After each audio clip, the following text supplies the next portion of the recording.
HBO is a TV brand like no other. It pioneered original programming, it revolutionized the way we consume content, and it changed the way TV dramas are created forever. But a rebranding is ruining the stellar reputation of the most beloved TV channel of the past 30 years. Warner Bros. Discovery, the parent company behind HBO, recently announced that it's removing the HBO name from the streaming service HBO Max. So now, it's just Max. And this decision could be the beginning of the end for HBO. To understand why removing the HBO name is so controversial, we have to go back to the beginning of HBO.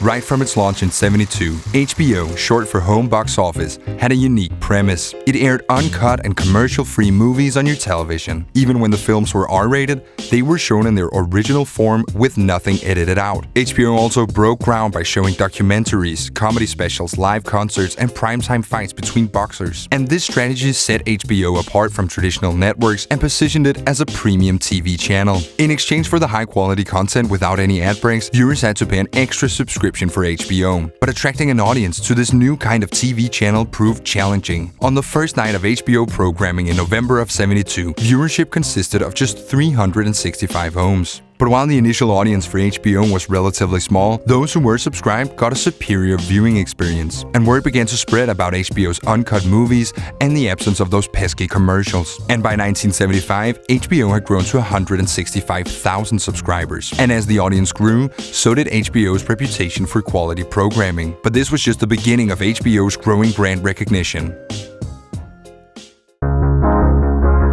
During the '80s, HBO took a gamble and started producing their own original content. This offered viewers something they couldn't find anywhere else. TV dramas made for adults, with challenging themes and characters presented in hour-long uncut episodes. This was completely new in the world of TV, and while some early shows pushed the boundaries with adult language and occasional nudity, other shows hinted at the incredible potential for storytelling on paid television. And as we get into the late '90s and early 2000s, this gamble from HBO really paid off, and most of it is due to one single show.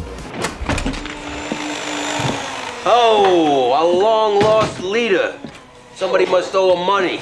Hey, Tony, how you doing? When The Sopranos premiered on the 10th of January 1999, critics collectively swooned. HBO drew record audiences and enjoyed a wave of positive press and water cooler buzz. It's practically impossible to overstate The Sopranos' influence on television across the globe. It paved the way for TV shows with filmic scopes, massive budgets, and worldwide popularity. The Sopranos also took full advantage of HBO's features. It included violence, swearing, and nudity, all the things advertisers at the time hated, but which adult audiences had come to expect from HBO. This would only be the beginning of a long line of incredible shows from HBO that made it stand out as the premier creator of original TV content. But the success had to end at some point. As linear TV started to decrease and people were cutting the cords, HBO joined the streaming wars, competing with the likes of Netflix and Hulu. But where its competitors were just starting to produce their own TV shows for the first time, HBO had a huge advantage. A catalog of some of the most iconic shows from the past 20 years. And as they continued to produce some of the most popular television shows in recent memory, it seemed like nothing could stop HBO from capturing a serious chunk of the streaming market. But did they choose the obvious path and bundle all their content under one of the best TV brands ever created, with a loyal following and years of premium programming? Of course they didn't. They did the opposite and slashed the name HBO from the streaming service HBO Max. So now it's just called Max, a word with zero connections to TV or streaming, a word that can literally mean anything in this context. And this move has been widely criticized by branding experts. Best summed up by Debbie Millman, a designer and brand consultant, who said HBO took 4 decades of prestige